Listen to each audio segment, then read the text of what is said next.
नमस्कार, देशोन्नती संपादकीयमध्ये मी ऐश्वर्या शिंदे आपलं स्वागत करते।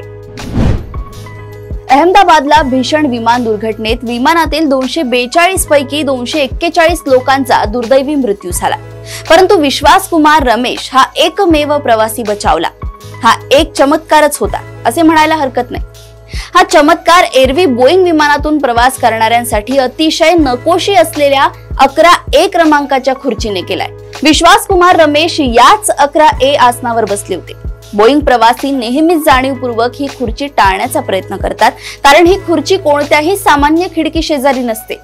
या खुर्ची जवळ केवळ लहानशी गोलाकार खिडकी असते आणि त्यातून बाहेरचे फारसे काहीच दिसत नाही। हे विंडो सीट असूनही तिला विंडो नसते। विमानाच्या एअर कंडिशनिंग सिस्टीम मुळे अशी रचना करण्यात आली आहे। बोईंग 737-800 मधील 11A सीट जवळ एक डक्ट असतो, त्यामुळे खिडकीची जागा ब्लॉक होते। ज्या प्रवाशांना प्रवास करताना विहंगम दृश्य पाहण्यासाठी खिडकी जवळची जागा हवी असते, त्यांची या खुर्चीमुळे निराशा होते। 11A मुळे त्यांना बाहेरील दृश्यांना मुकावे लागते।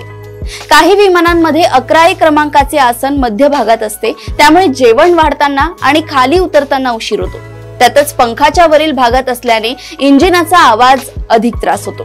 याशिवाय लेगरूम देखील कमी मिळतो, त्यामुळे पाय मोकळे सोडता येत नाही। या अपघातग्रस्त विमानातून बचावलेले विश्वास कुमार याच 11A क्रमांकाच्या आसनावर बसले होते। बोईंग 737-8 विमानांमधील इकॉनॉमी क्लास मधील पहिल्या रांगेत 11A क्रमांकाचे आसन आहे। सीट मॅपनुसार 11A क्रमांकाचे आसन आपत्कालीन एक्झिटच्या जवळ आहे। हे विमान कोसळल्यानंतर विमानाचा हा भाग मोकळ्या जागेत पडला।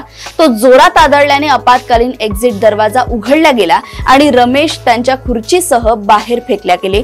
त्यानंतर ते लगेच धावत बाजूला गेले आणि त्यामुळे त्यांचे प्राण वाचले। एकूण काय तर सगळ्यांसाठी नकोशी असलेल्या खुर्चीनेच रमेश यांना जीवनदान दिले।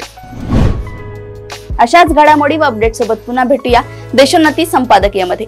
बघत रहा देशोन्नती। नमस्कार।